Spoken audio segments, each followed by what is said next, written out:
조갑제닷컴 대표님 다시 한번 모셨습니다. 안녕하세요. 예. 한덕수 총리는 출마할 수 있을까요? 한덕수 권한대행이 정치적 야심이 없는 사람인데 어떻게 이렇게 예. 야심을 갖게 되었을까? 그 뒤에 윤석열 세력의 개입이 있었다. 이런 식으로 지금 알려지고 있단 말입니다. 그래 되면은 줄이면은 윤석열의 아바타 한덕수 이래 되잖아요. 그 프레임은 아주 치명적이거든요. 한덕수 총리한테. 국민의힘의 어떤 전략가들이 그 단일화 모델 있잖아요. 예. 국민의힘에서 한 사람 뽑고 그다음에 한덕수 권한대행은 한 5월 초쯤 그만두고 나와서 무소속으로 출마하고 그리고 이 두 사람이 정몽준 노무현식으로 토론과 여론조사를 통해서 단일화한다. 이런 지금 그 스케줄을 가지고 있는데 여기에 장애가 너무 많아요. 첫째 그만둘 때 지금 관세 전쟁의 한복판에 있는데 그 선장 역할을 하는 사람이 갑자기 그만둔다? 그 설명되겠습니까? 민주당이 뺨 안 때려주면 나오기가 힘들죠. 그러니까 여기를 어떻게 설명하느냐 이거예요. 두 번째는 그렇게 단일화 쇼, 그때부터 단일화 쇼가 된다고 이게. 쇼가 되면은 재미가 없어요. 이거는 의외성이 있어야 돼. 예. 2002년 기억합니까? 노무현, 정몽준 예. 두 사람은 좌와 우인데 이 사람이 단일화 하니까 그게 임팩트가 생긴 거고 DJP도 마찬가지 아닙니까? 그죠? 그런 의외성이 있어야 되는데 이거는 같은 편끼리의 단일화 쇼밖에 안 되는 거예요. 그러니까 이종교배가 돼야 되는데 동종교배가 그렇죠. 되면 쇼크가 그러니까 임팩이 없다. 없어. 미리 다 지금부터 다 알고 있잖아. 알고 있으면은 김새버리는 거지. 그렇다면은 한덕수 권한대행이 좀 고민하지 않을까요? 그 국힘 너무 먼저 나온 거예요. 예, 국민의힘 당내 경선으로 가보면 저는 국민의힘 경선이 성공하려면은 4월 4일 윤석열 대통령 파면 선고 난 바로 1시간 안으로 윤석열 거기에 대한 제명 탈당 추후 후속 조치로 우리는 제명한다라고 선언을 했어야 돼요. 예.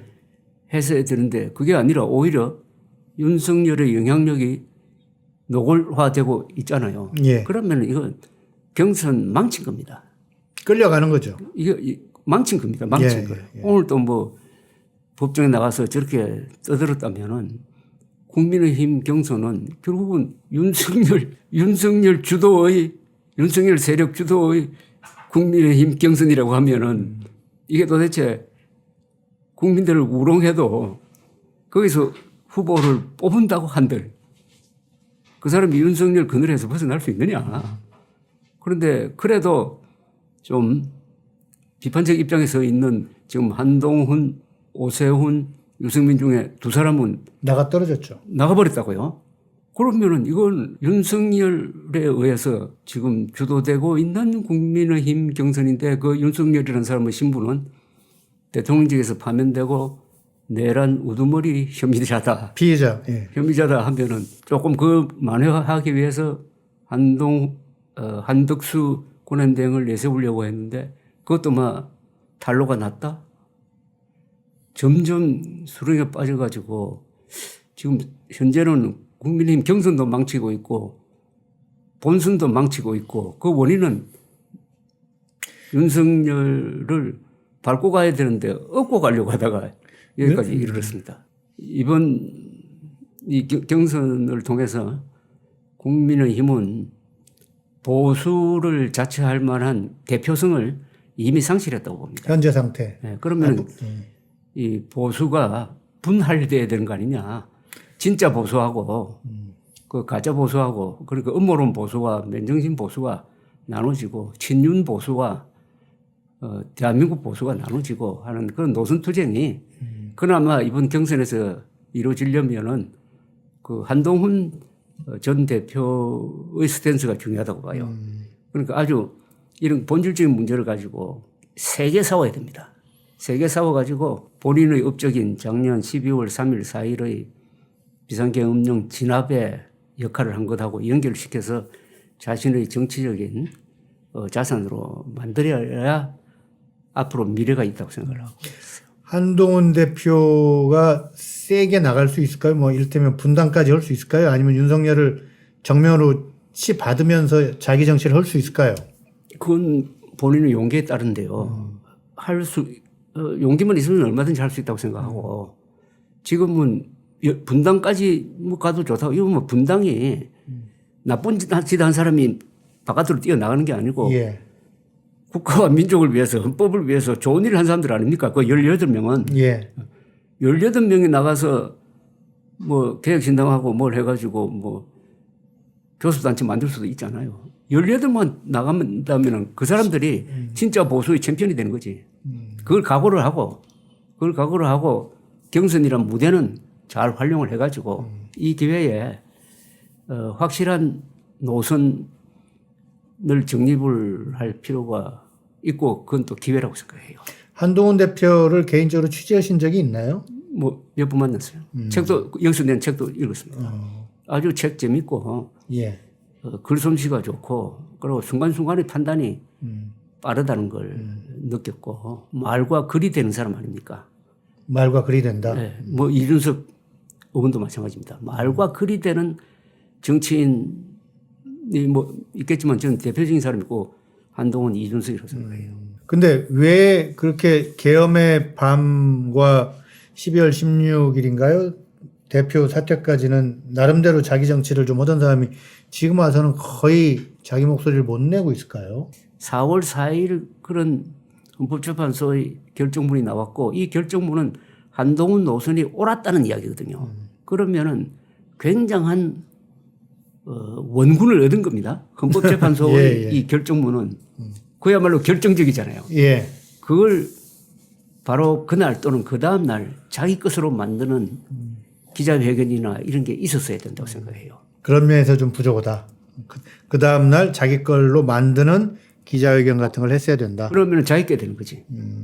그리고 국민들한테 확실한 이미지를 심는 거지. 아, 이 비상계엄령을 앞장서서 막은 사람은 한동훈 당시 대표였구나 하는 것은 남을 거 아닙니까? 물론 그러면 뭐 친윤 세력이 와글와글 했을 겁니다. 그럼 그게 얼마나 좋습니까? 그렇게 떠들면은 자연히 그게 기사가 되고 자기 편이 생기는 거 아닙니까? 그런 정치는 아직 못 보여주고 있죠. 이준석 대표에 대해서는 역시 글과 말이 된다. 되고 뭐 전략가로서의 면모를 보여줬잖아요. 그 세대 포이론을 가지고 정권을 가져왔잖아요. 예. 그 대전략가입니다. 지금 대전략가를 하면 흔히 전쟁에서의 뭐 최고사령관이 구사하는 전략을 흔히 대전략이라고 그러는데 예. 그거는 전쟁할 때고 예. 민주주의 국가에서 제일 중요한 게 정권 가져오는 것 아닙니까? 예. 성공한 대전략가예요. 자관 탄핵에 찬성하고 계엄에 반대한 한동훈, 이준석을 보수의 본류가 돼야 된다. 돼야 된다. 챔피언이 돼야 된다. 챔피언이 돼야 된다. 또 나이도 있잖아요. 50대, 40대. 예. 예. 아까 이제 관료정당, 관료국가 이런 뉘앙스의 말씀하셨는데 다음 대통령이 이 관료 집단을 딱 장악하기 위해서는 마지막 질문입니다. 어떤 조치가 좀 필요할까요? 어떤 때 보면 정말 관료가 국가의 주인처럼 하거든요. 특히 기재부라든지 법무부 외청, 검찰청 어떤 조치가 좀 필요할까요? 유능해야 돼요. 유능하고 행정 경험이 있어야 돼요. 정치만 하면은 이용당하지. 그러니까 디테일이 강해야 됩니다. 디테일이 강한 지도자는 관료들의 장난에 넘어가지 않는다고. 그래서 유능해야 됩니다. 유능. 지도자는 무조건 유능해야 돼요. 유능은. 권력자의 무능은 범죄입니다.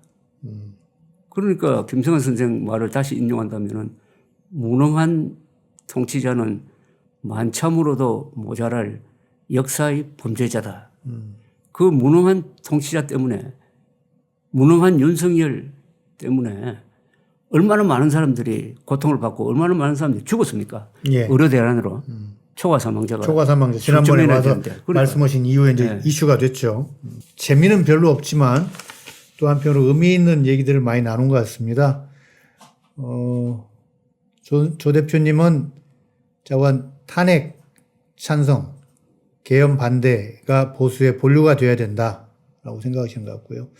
이런 생각을 가지신 분들이 많아지면 민주주의 헌정 질서가 좀 더 탄탄해지지 않을까 싶습니다. 이렇게 소란을 떨면은 뭐가 남는 게 있어야 돼요. 예. 그렇지 않습니까? 이건- 그렇지 않고 뭐 넉 달 동안 이렇게 아우성을 하다가 근데 그 교훈. 손에 잡히는 게 하나 생겼어요. 그게 예. 결정문입니다. 예. 헌법재판소의 결정문은 우리나라 민주주의 발전에서 일종의 마그나 카르타 같은 역할을 할 만한 명문입니다.